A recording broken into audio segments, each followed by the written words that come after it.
when governments and people have the will and courage to build partnership and face challenges.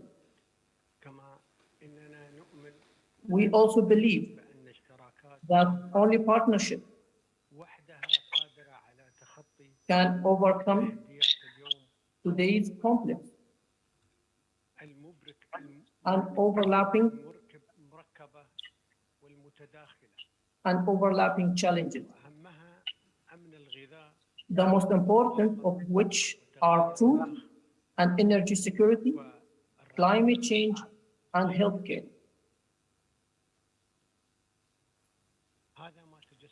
This is embodied in the first project of our quartet,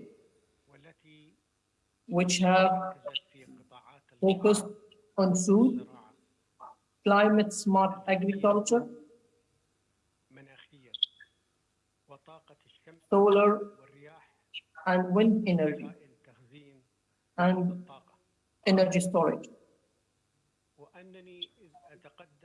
As I extend my appreciation to the leader of the group and the technical team of the 4 countries for what has been achieved.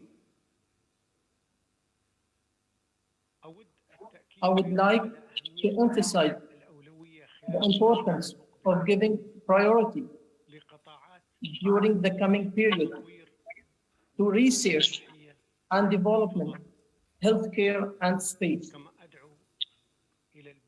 I also call for building on the strength that each of our countries possesses in these sectors. Dear leader, I look forward today to a fruitful summit and subsequently to work with you within the I2U2 group at the bilateral level and within other international platforms, the most important of which are the G20 summit and the conference of the party that the UAE will host at its 28th session next year.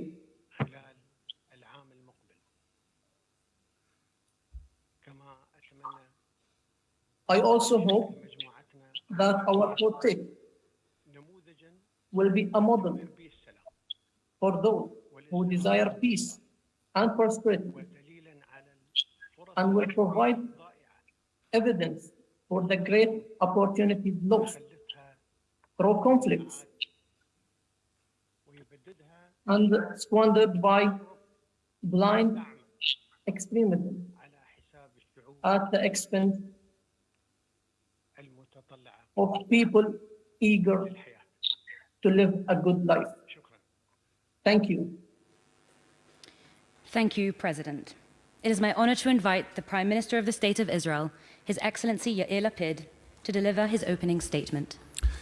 Thank you. The Honorable President of the United States, Joe Biden, the Honorable President of the United Arab Emirates, His Royal Highness, Sheikh Mohammed bin Zayed al-Nahyan, the Honorable Prime Minister of India, Narendra Modi. Friends, this group was born several months ago during a dinner at the home of the UAE ambassador in Washington, D.C. We sat around the table and spoke about how, after we get control over the pandemic, anyone trying to go back to how things used to be would fail. Anyone who understands that we live in a new world with new challenges would succeed and flourish. That dinner was on a Wednesday evening. A few days later, in what might be a world record in the field of international relations, my friend Dr. Jai Shankar, the Minister of External Affairs of India, was already in my office in Jerusalem. Tony Blinken and Sheikh Abdullah bin Zayed were on Zoom, and we held the first summit of this Quad, the I2U2 Forum.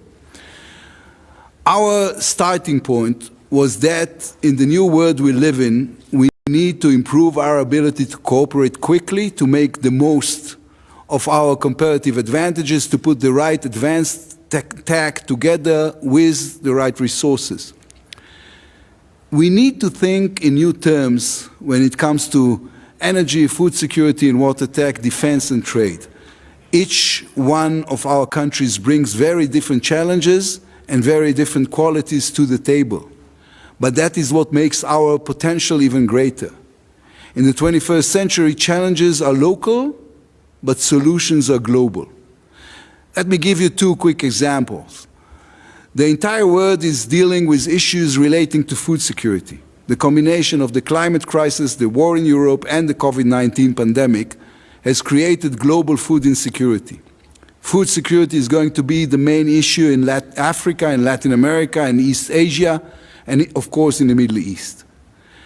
An initiative like the food corridor between India and the UAE, which was put together by this group, is a clear example of a creative solution to a problem we are all facing. The fast transportation of food and preservation technologies, the ability to connect relative advantages together, this is the solution to the problem. Another example is the solar and wind energy storage project. In this case as well, the idea is to make the most of technological capabilities, some of which are still being developed, in order to deal with an energy market that is facing a serious crisis. Since the war in Ukraine broke out, each one of us has had to deal with the crisis on the local level. Its effects on cost of living has been immediate and dramatic, and of course this has political implications. Real solutions will only come through cooperation between countries that know how to put together brainpower, knowledge, and resources on the same table. I would like to emphasize, this is not a philanthropic group.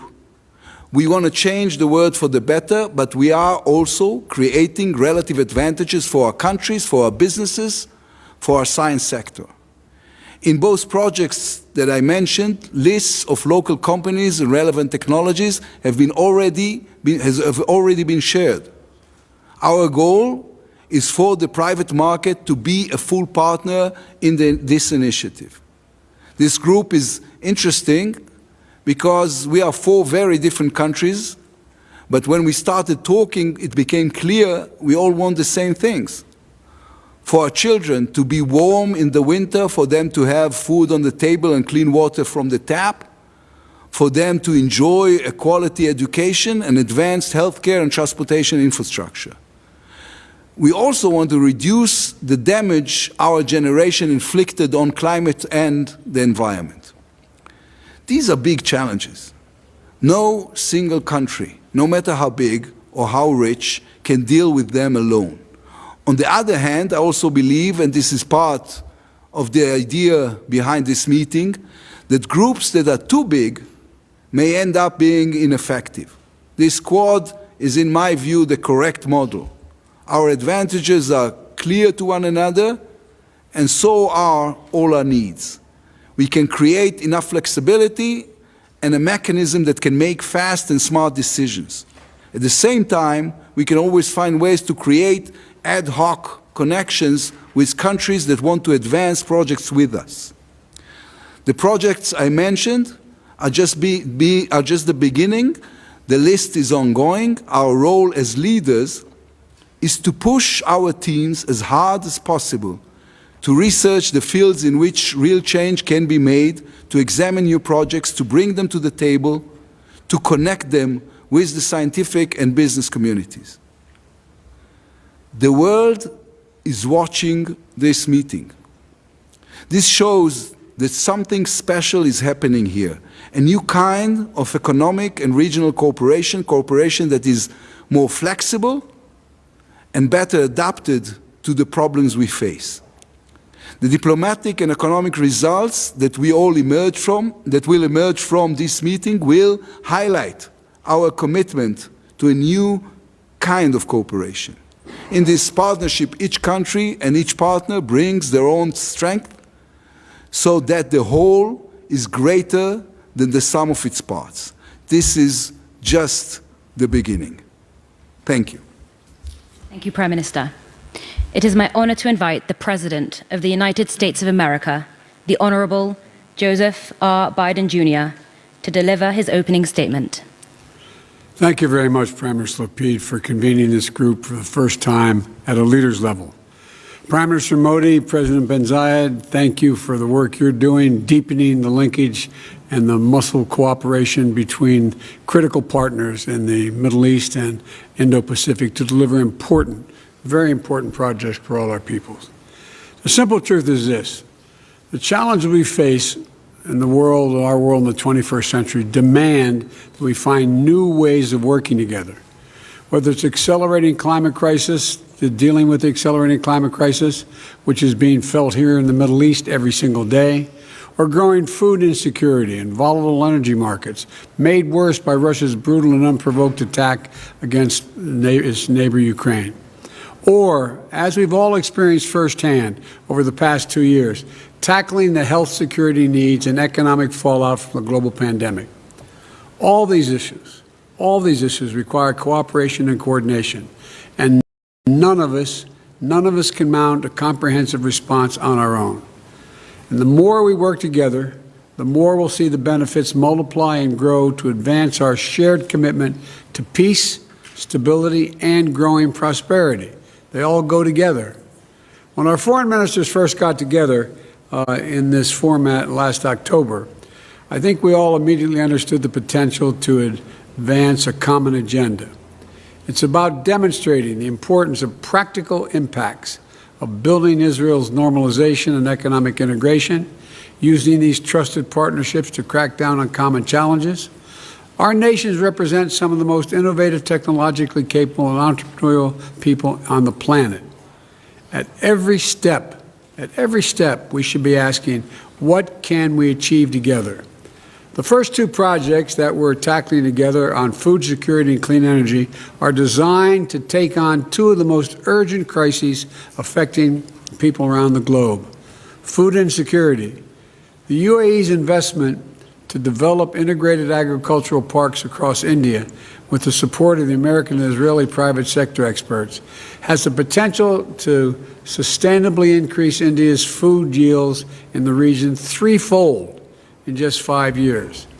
India is a major food producer in the world. Think of the beneficial impacts this will have on India's farmers and the people suffering from hunger and malnutrition in the region. Similarly, the United States has already funded a feasibility study for a hybrid renewable energy project in India, which will develop 300 megawatts of wind and solar capacity, as well as battery storage. With our four nations working together to unite our expertise and drive private sector investment, this is going to help India reach its climate and energy goal of 500 megawatts of non-fossil fuel capacity by 2030. Our challenge together is to deliver real results that people can feel in their everyday lives. Another key area where we can make big differences is in infrastructure. There's an enormous need around the world for infrastructure. Infrastructure done the right way, transparently, in partnership with the communities that are being served. Right now, there's a vacuum. So over the next few years, this group is going to work to identify new infrastructure projects that we can invest in and develop together. This meeting is just the first step, a chance to demonstrate the value of this new format for cooperation between our four nations. And I'm looking forward to staying closely connected and engaged at the leaders level as we build out the scope of the I2U2 and work together for everyone. We can do a great deal if we stick together. So I want to thank you all for having this, agreeing to proceed this way. I think we can do some great things. Thank you. Thank you, Mr. President. It is my honor to invite the Prime Minister of the Republic of India, His Excellency Narendra Modi, to deliver his opening statement.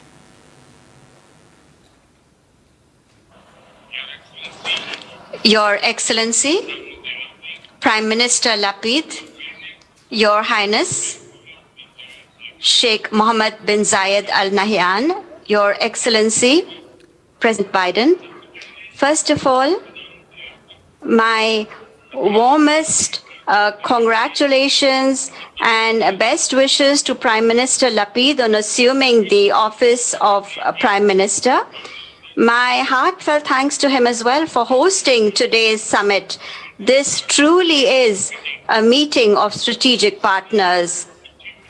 We are all good friends as well, and there are a lot of similarities in our approach and in our interests.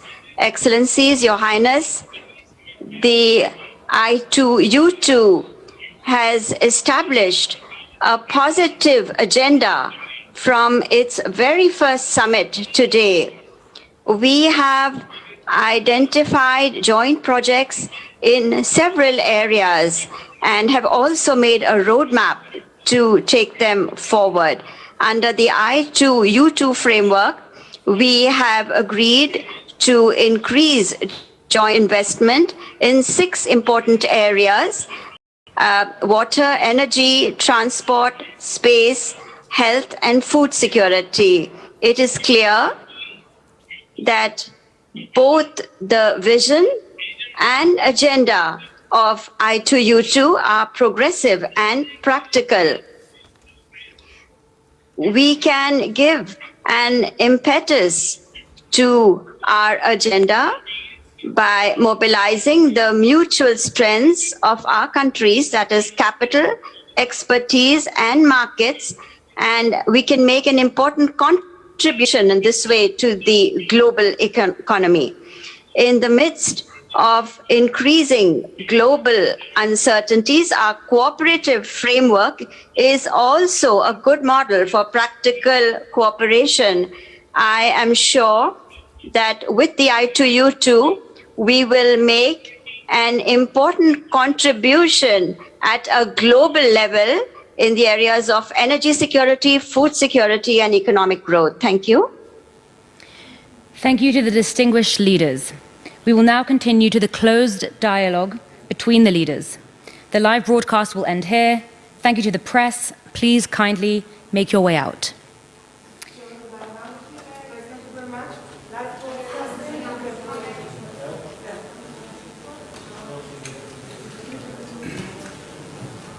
תודה רבה, סיימנו.